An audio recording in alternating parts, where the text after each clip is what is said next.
Hi, and welcome again to this latest episode of La Plata Ward 4 Update, Podcast, and Video.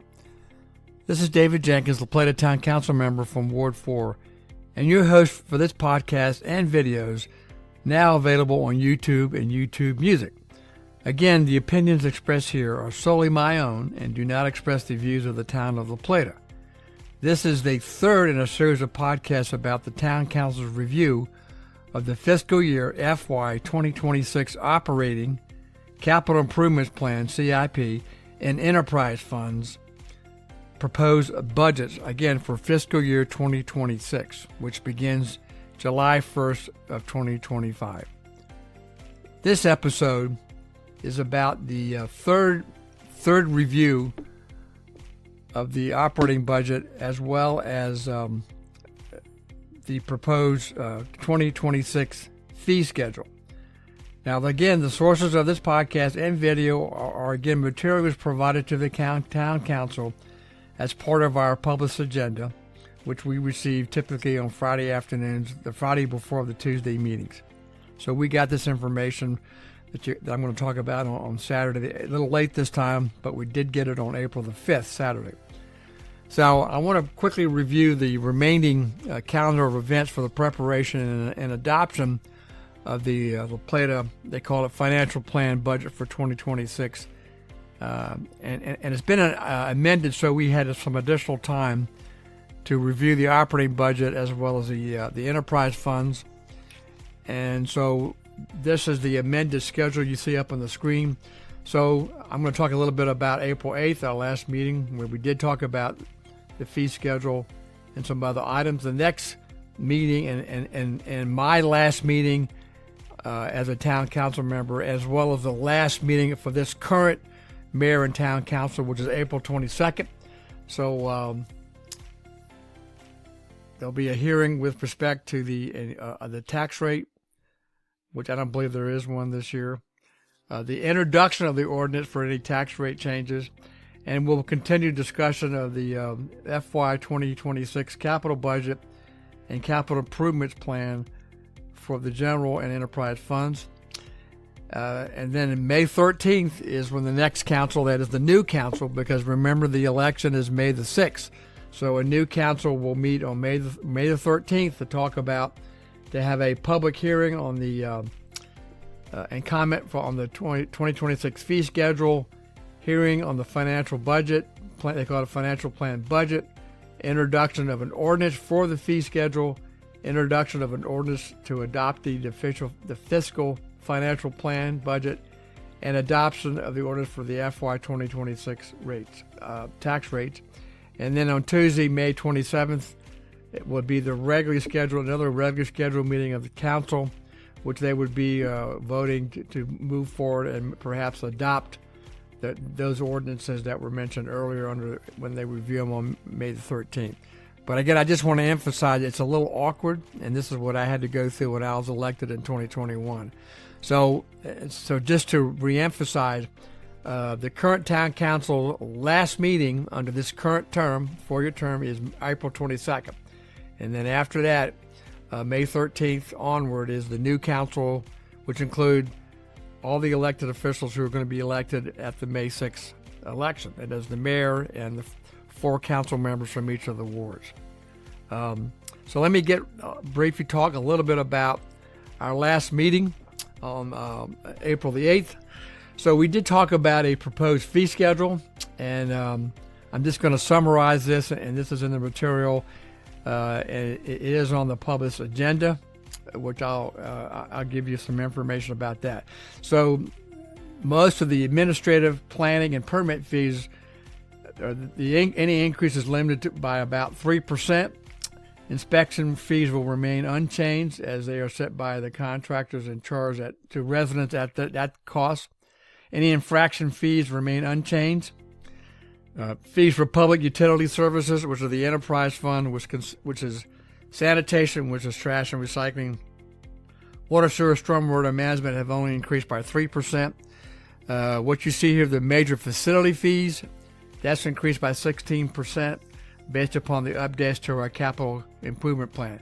Now, this is the major facility fee is not paid by the public. These are fees paid by developers when they come and seek approval of their plans. And if in fact they mostly affect water, sewer, stormwater management. And so if they impact those facilities and they need to be expanded, then the developer, based upon that developer's impact on those facilities, they pay that share or that proportion of any increase in the capacity on those facilities. So the developer pays for those fees. If it's a new facility or a new pump station, for instance, or new pipes, the developer pays for all of those facilities if they're new. And there is a proposal for a new fee to be added for additional residential refuse collection. That is an extra, if you need an extra pickup, there will be an additional fee to do that. That covers the cost of bringing the truck out there, the driver's time, salary, and all the other incidentals. So you can, here's at the bottom here is a link to the La Plata YouTube meeting link. Again, all our meetings are posted on YouTube, on the Town of La Plata's YouTube channel. That's the link, and you can view the discussion of the fee schedule, which begins at minute 29 minutes and 49 seconds. That's when there's a discussion of the fee schedule and questions to the finance director and other staff. Let's go. Now I'm going to move on to the next part of that agenda on April 8th. We talked about any remaining issues or discussion about the operating budget. So we did, and again, here's the link to the meeting, the video meeting on YouTube. That discussion begins at minute 43 minutes and 33 seconds. So that's a pretty robust discussion that goes on for about 45 minutes, not quite an hour. But you can view that discussions and the questions that we ask by council to the staff and the finance director. So the council reached a consensus, and this will be moving forward to be published as part of the public hearing process for the operating budget as well as the enterprise funds. So the budget would keep the existing pension plan in effect. So this would not have any enhanced pension or any 457 pension. Remember, we had two alternative budgets with the enhanced pension and with or a 457 plan. We made a decision to keep it neutral and move forward so the public can have input as well as the new council when they review this on May 13th. So we're going to keep the existing pension plan as it exists today. We are accepting two of the recommendations from the Finance Committee, which is one, hire a project manager to manage the many projects that a town has undertaken. We need somebody to oversee that. I suspect that'll probably be a contractual position, but that's up to the new council. And then we are going to keep the land use fiscal analysis, which was initially proposed by me 2 years ago, but then was removed, and now I made an effort to put it back in the budget. So that's in the current budget, draft budget, as I mentioned here. All this would then result in a budget surplus of about $200,000. The same principle applies to the proposed enterprise fund budgets. That is, we keep the existing pension plans as they exist today. And again, here's the link to the meeting and the actual minute when that discussion begins. Let's move on. And so I want to also again emphasize the general election for mayor and town council members is Tuesday, May the 6th. And the polls are at the town hall, and they're open from 7 a.m. to 8 p.m., again at the town hall. So I urge everybody to get out and vote. We need your participation to pick who you want to lead the town in the next 4 years. Here's an overview. It's hard to see, but I'll give you a link to it. This is the new town ward map, which was adopted by law, and we had to change it and balance the population, and we did that in October of 2024. So let me see if I can read this. Ward 1 is here. Ward 2 is here. This is Kings Grant, part of Pine Grove. Ward 3 is on the west side of 301, which is over here. And, of course, Ward 4, which is what I'm in, is this area here, Clark's Run, and this part of downtown. So that's the new ward map. It's a slight change from the previous one. And then here are the lists in alphabetical order of the candidates for mayor and all the wards. So, again, we have the incumbent Mayor Janine James running against Mr. Wayne Winkler. Ward 1, which is in here. I'm sorry, yeah. Ward 1's here is Paul Gutenberg and David Winkler, who's the incumbent. As you may recall, he is fulfilling the unexpired term of Jim Goldsmith, who passed away, so he's been in office a little over a year or 18 months. Ward 2, which is this area here, Matt Trollinger is not running again, so the two candidates are Richard Gelpin and Pat McCormick. And then Ward 3 over here on the west side of 301, steeplechasers here, is Tarina Oli and Mr. Gregory Sampson. Ward 4, which is my district here, the only candidate that applied and therefore no opposition is Tajon Johnson. So he will be replacing me as a councilman in Ward 4, or councilperson in Ward 4. So I just wanted to, again, urge everybody to vote on May the 6th. And again, 7 a.m. to 8 p.m. And then I just want to, again, remind everybody that because I'm not going to be in the council after May, I'm going to be changing my Facebook page and my podcast name as well as my video name, and it'll be called Crosswalks.